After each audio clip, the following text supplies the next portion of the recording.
welcome to another edition of the Appitizer. Today we're playing the Technomancer with Austin What exactly, Hello. Master, is inside the dome?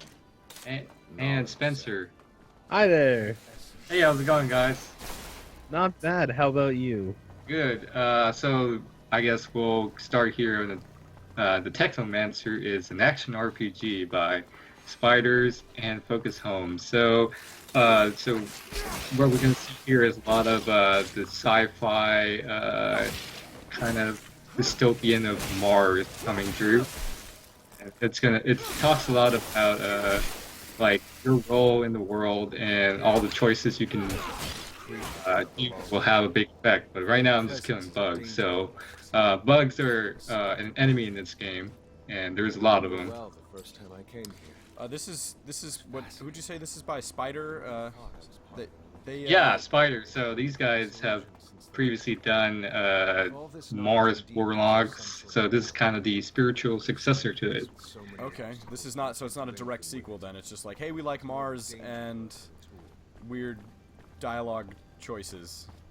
It's set in the same universe, but yeah, if you played Mars Warlocks, this is kind of the same kind of feel, especially the combat system.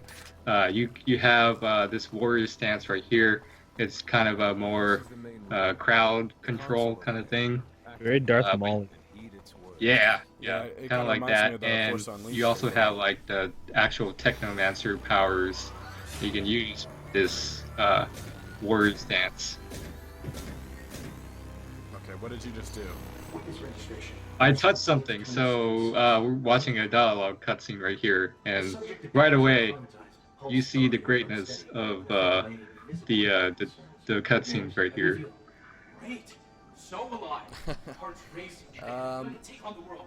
How much of this have you played, Will? Is there a lot of this in the game? It's cutscene heavy. It's kind of scattered throughout, but a lot of your story is being told in just back pan camera style, third person to like talking to another person kind of thing. So these cutscenes don't happen very often. But this is the first part of the game, so it's kind of showing you more of the world here.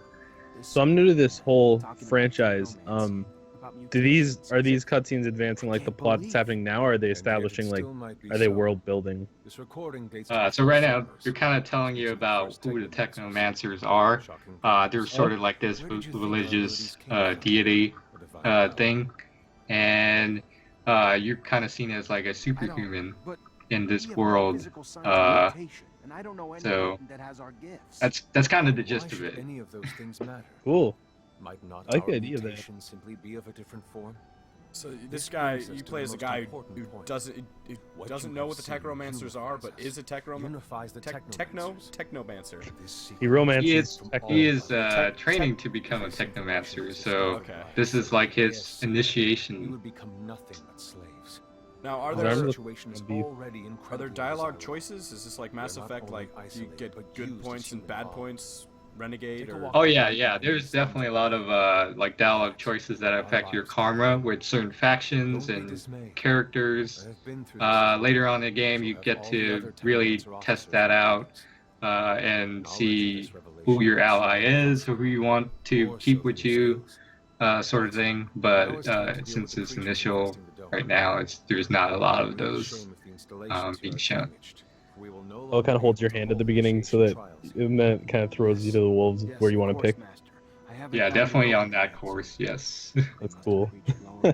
how much like character creation that's freedom do where you we must get? go. Is there any kind of like specialties you pick or like Yeah. So it starts off. You can kind of put in points or skill tree to like amp up your like physical attacks or electrical abilities, and then you can, I guess, there's a lot of customization here right now.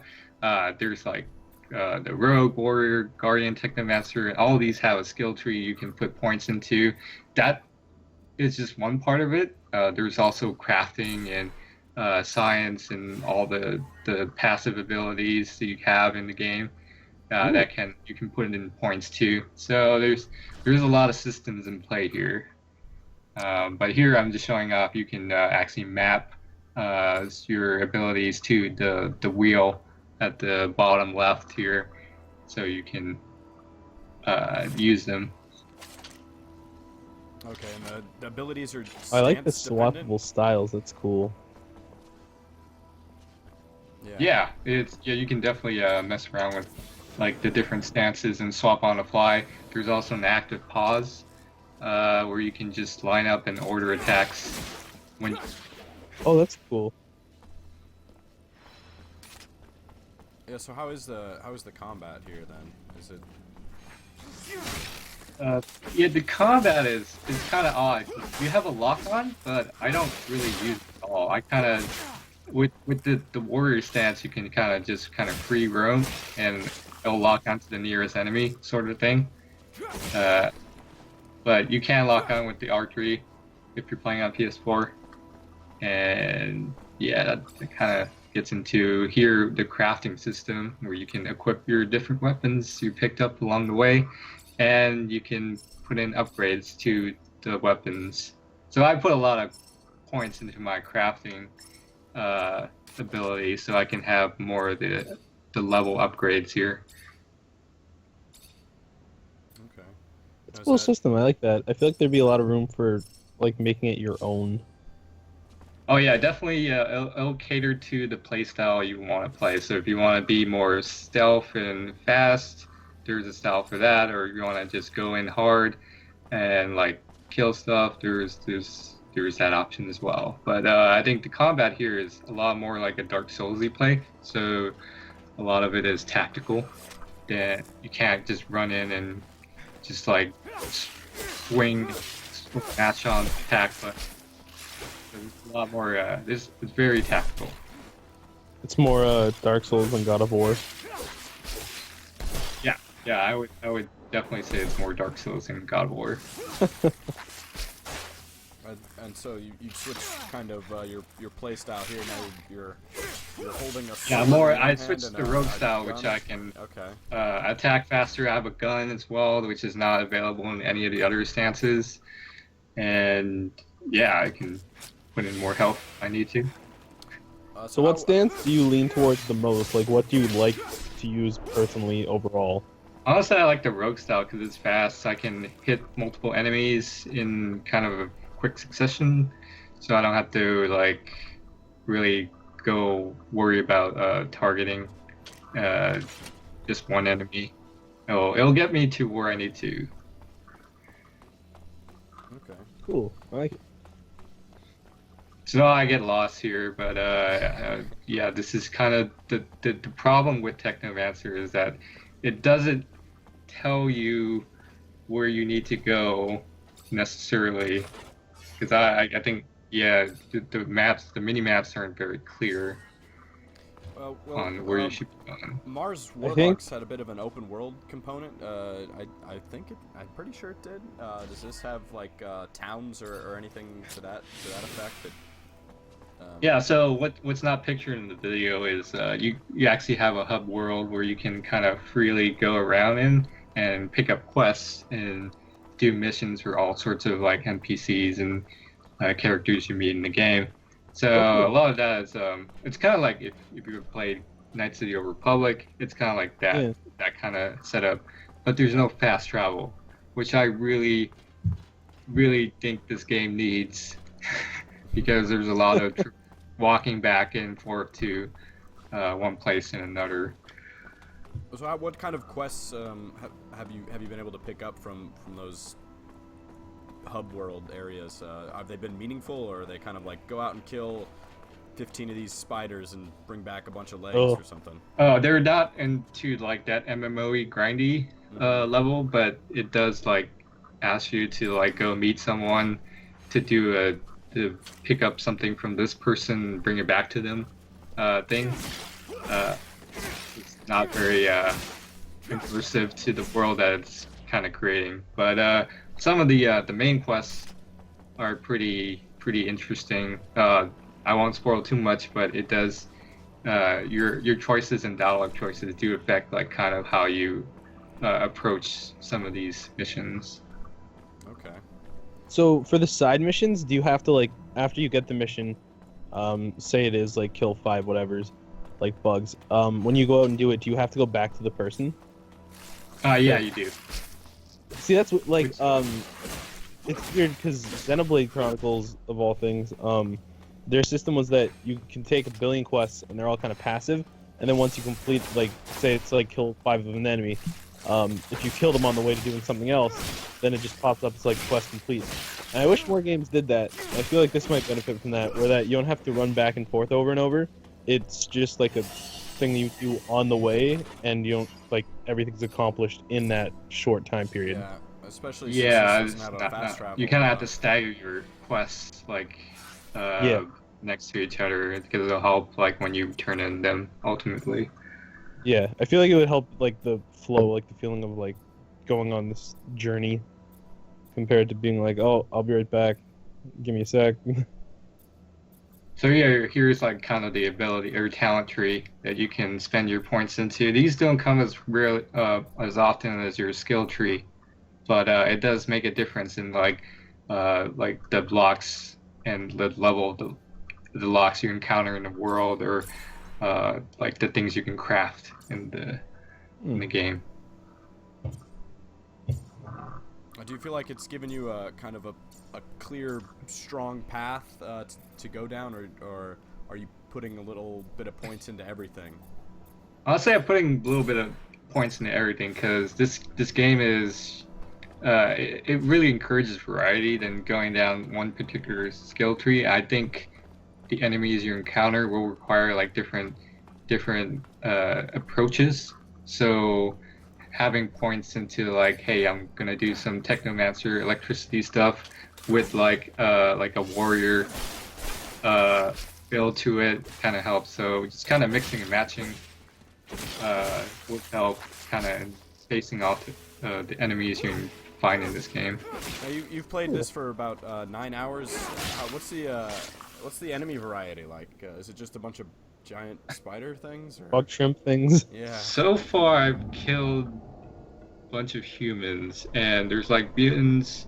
But I haven't ventured on into the second half of the game, which puts you on like the wasteland of Mars, and you'll find like enemies like these big monsters that you can Ooh, that's cool. fight. So Yeah. I like the scale of it. yeah, the Boss definitely fight. the boss battles in this game is really about the scale. Now, do these boss battles do they play like a Dark Souls? Yes, they do. You kind of have to watch for your enemy attack patterns, but this is the first boss, so I kind of just tried to get its health down as much as possible. Do you have to do QTEs as well? There is no QTEs. There's a timed pause that initiates that you have to dodge, but nothing Okay. like a button that you have to press. That's cool. I like that. So here you attack its weak point for massive damage.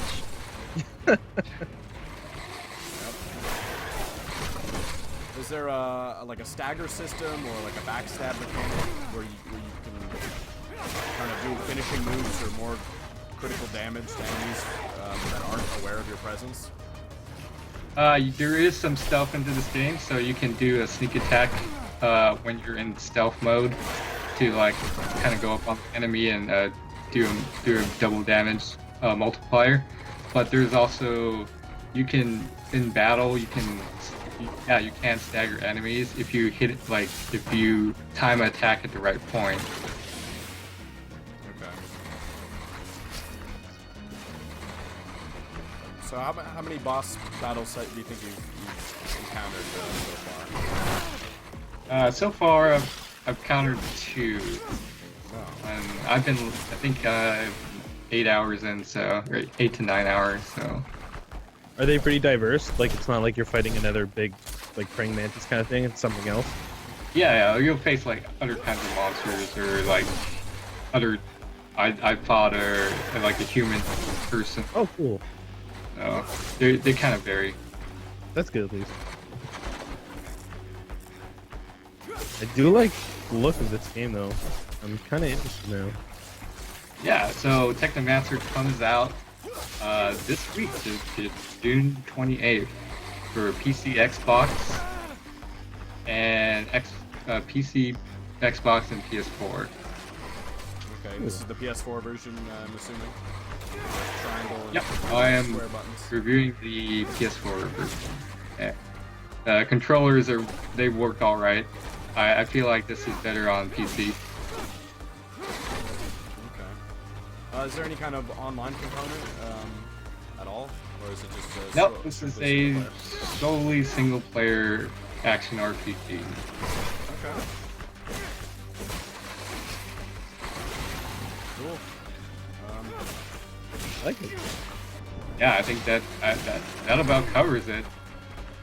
All right. Yeah, well, I mean, I'm already. This has made me pretty interested. Definitely gonna give it a look. it looks like some of the voice acting and cinematic stuff might be a little rough, but I think it's got that goofy charm that Warlogs had, at least from an outside perspective. Yeah, it's got that B-list movie feel. So if you like kind of like the campy sci-fi action, this is definitely one to check out. Cool. Cool, I like Sounds it. good. I'll have Yeah. to do it. Well, thanks for All right. showing this to us, Will. Yeah, no Yeah. problem. Until next time. Yeah. Till next. We'll look for the review next week. Yep, look for the review. All right.